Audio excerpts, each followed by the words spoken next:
Welcome to A-Level and AP Physics. In today's lesson, we will discuss one very important past paper question on electromagnetic induction from March 2022, paper 4, variant 2. I said this question is very important because this question will challenge your understanding of magnetic flux and your conceptual understanding of magnetic flux linkage. So we will discuss these points in today's lesson. We will also talk about a typical question on Lenz's law, and at the end of this lesson we will also discuss about electromagnetic induction principle. For question number 6, it is given to us a smaller solenoid is placed inside a larger solenoid, but cross-sectional area and number of turns of smaller solenoid are given. And also we have cross-sectional area of larger solenoid and also the number of turns on larger solenoid. So these informations are given to us. It is also given to us that larger solenoid is connected with DC power supply. As it is connected with DC power supply, it means that magnetic field density, or simply you can say B, is uniform inside the solenoid, inside larger solenoid. So B is uniform and B is constant. So we can say B is uniform and B is constant. It is constant because it is not changing with time, because current is constant. So B inside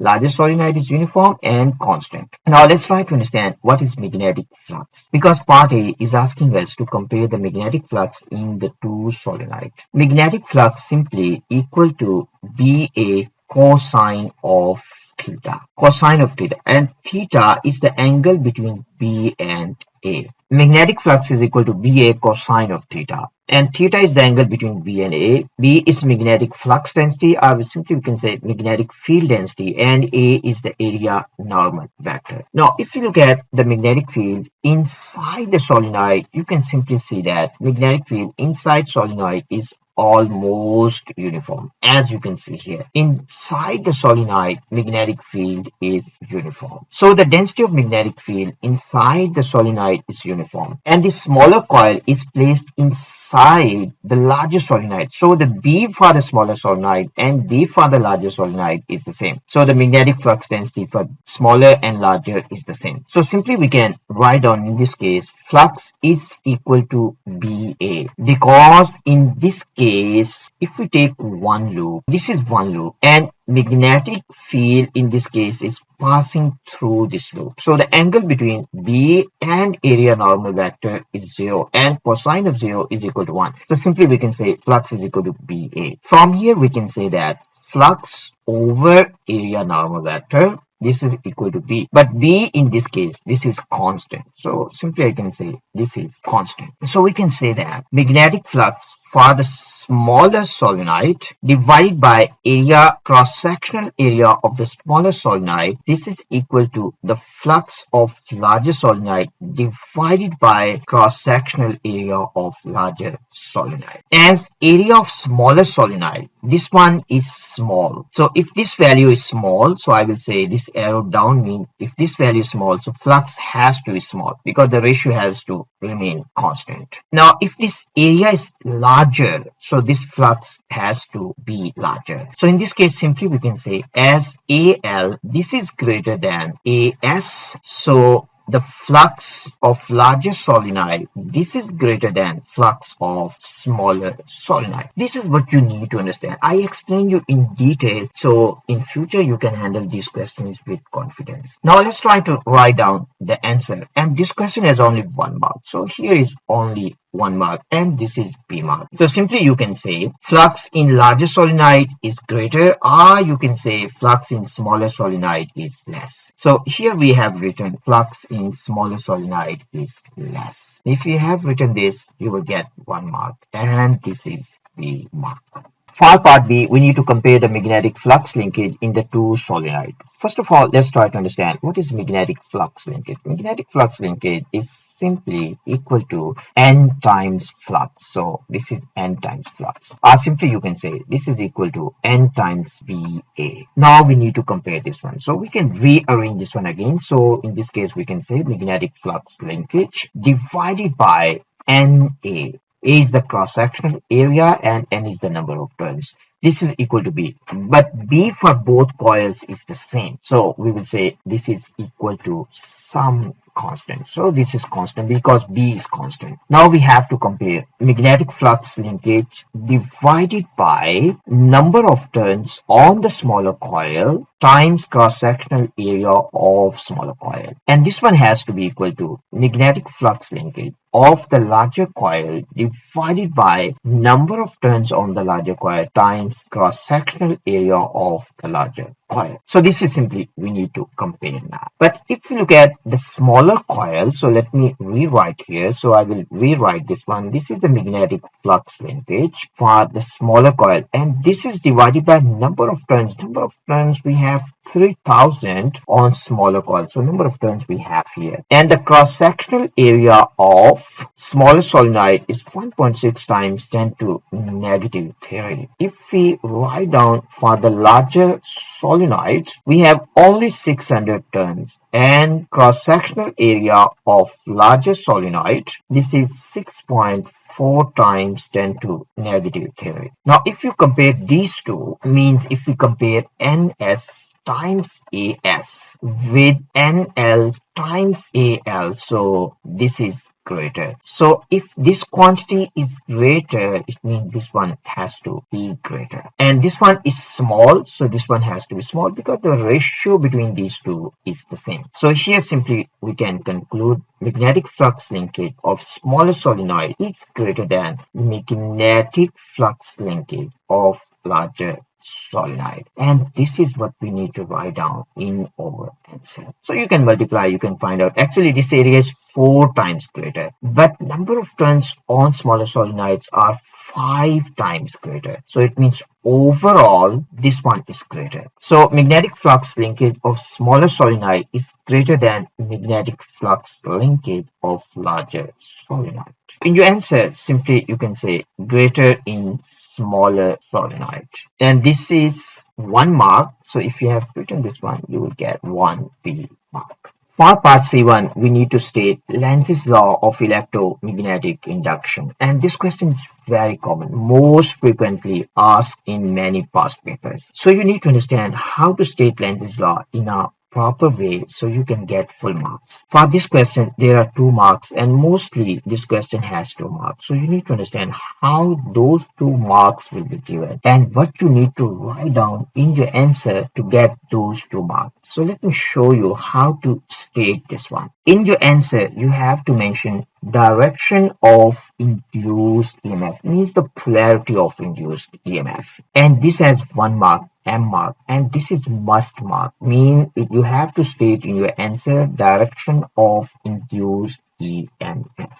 If you didn't write direction of induced EMF in your answer, you will not get this mark, and you will also not get the second mark because the second mark is depending on the first mark. Then you need to say that direction of induced EMF is such as to oppose the change. You have to mention change because this is underlined, so it has to be in the answer that caused it. You will get the second mark. So this is A mark. Direction of induced EMF such as to produce effects that oppose the change that caused it. If you write down in this way, means in a proper way, you will get these 2 marks. So pay special attention to direction of induced EMF and change because these has to be in your answer. Now let me explain you a little bit about Lenz's law. What exactly Lenz's law is? What does it mean by oppose the change? Imagine that there is a magnetic field. So this is magnetic field that is into the page, and this is uniform magnetic field. And this uniform magnetic field, I will say this is external magnetic field, and direction of this magnetic field is into the page. Now imagine that if this magnetic field is increasing with time. So this is time dependent magnetic field. So this is increasing with time.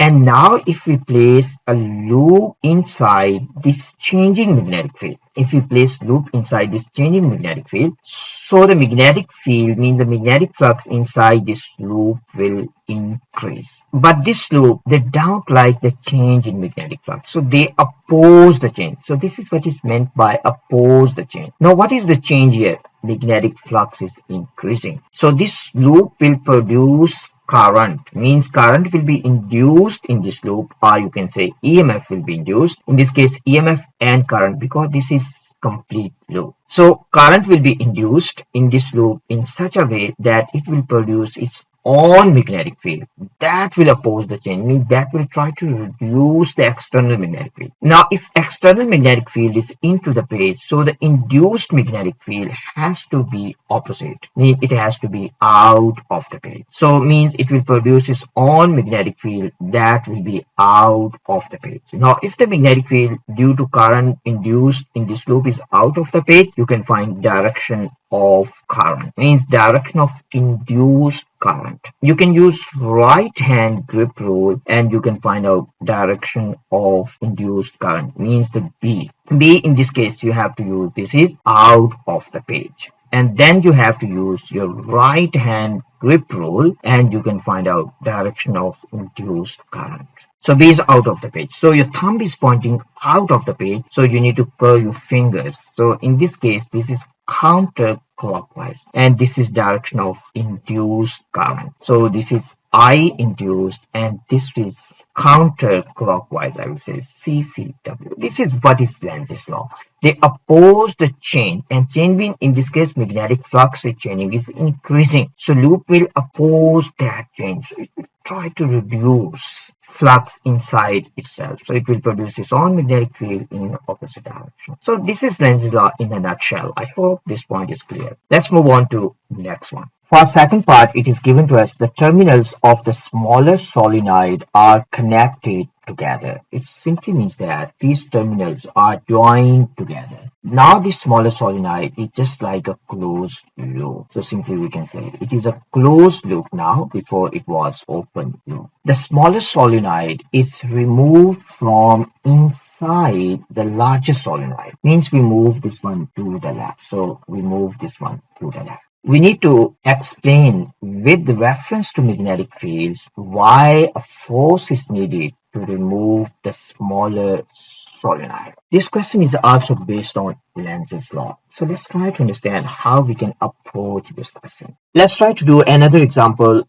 based on Lenz's law. So we will use one very simple example so you can understand concept of Lenz's law in a proper way, and then we will use that concept to answer this problem. Imagine that we have a uniform magnetic field and this uniform magnetic field is into the page and we place a loop of wire. This is a conductor we place inside this uniform magnetic field, and this uniform magnetic field is decreasing with time. So our external magnetic field is into the page, but now in this example it is decreasing with time. So this is time dependent. This is decreasing with time. So when external magnetic field is decreasing with time, it simply means that the magnetic flux inside this loop is also decreasing. But this loop will try to maintain the same magnetic flux. It will oppose the change. So in this case, external magnetic field is decreasing. So it will induce its own magnetic field in the same direction. Means induced magnetic field also will be in the same direction. Mean it will be into the page.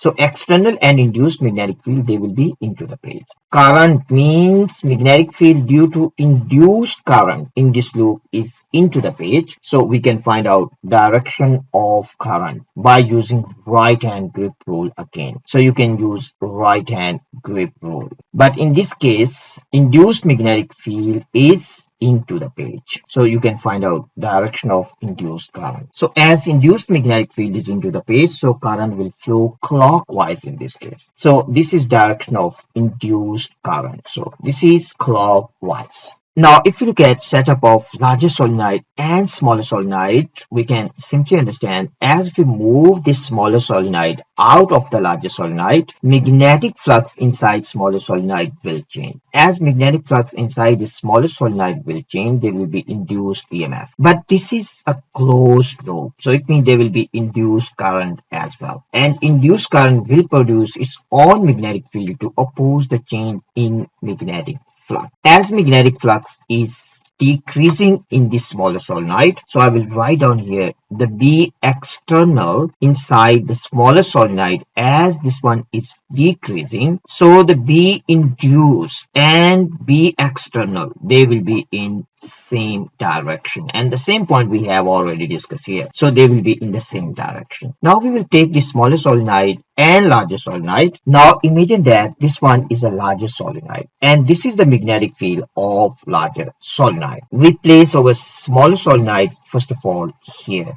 then we move this one to this point, so you can see magnetic flux is decreasing inside the smaller solenoid. And then let's say we place our smaller solenoid somewhere here, so the magnetic field of this smaller solenoid due to induced current has to be in the same direction. If you look at larger solenoid, it has north pole here, so it means this side of smaller solenoid has to be the north pole and this side has to be the south pole. If I simply draw these magnetic fields due to these two, I can simply say this is larger solenoid, so it has this side is N and this side is S. I will say this is larger solenoid because this picture is not very clear, maybe it will be a little confusing one. This is magnetic field of larger solenoid, I will say this is N, this is S. And the smaller solenoid, so this one is the smaller solenoid, so this is smaller one, its magnetic field also has to be in the same direction, mean this side has to be N, this side has to be S. Now you can see S and N, they will attract each other, so it means there will be attractive force on this smaller solenoid. So we have to apply force to move this coil out of the larger solenoid to overcome the attractive force between larger solenoid and smaller solenoid. That's all what we need to understand. So in this case, first of all, we can say magnetic flux changes inside smaller coil, so we can say magnetic flux changes inside smaller solenoid. When magnetic flux changes inside smaller solenoid, it produces its own I induced. I can say it produces its own I induced, and that I induced will produce its own magnetic field. So we will say that I induced will produce its own magnetic field, and magnetic field of induced current and magnetic field of larger solenoid, they will be in same direction, so they will be in same direction, and there will be attractive force between these two solenoids due to two magnetic fields, due to interaction between two magnetic fields. So that's all what we need to write down, and this question has 3 marks. So let me show you the answer now. This is how you can write down your final answer. Change of flux linkage in the smaller solenoid induces EMF in smaller solenoid. So we can say magnetic flux change, so it means there is EMF induced in smaller solenoid. And smaller solenoid is a closed loop, so there is also induced current in smaller solenoid. And induced current will cause magnetic field around smaller solenoid, and these two fields, they will interact with each other because one N and S, they will attract each other and there will be attractive force. And that's all what you need to write down for this one. This is a typical type of question. You need to understand this concept. In this lesson, we have discussed Lenz's law in detail. So try to understand these concepts and try to handle questions about this topic with confidence. If you have any questions about this one, if any point is not clear, just leave your question in comments.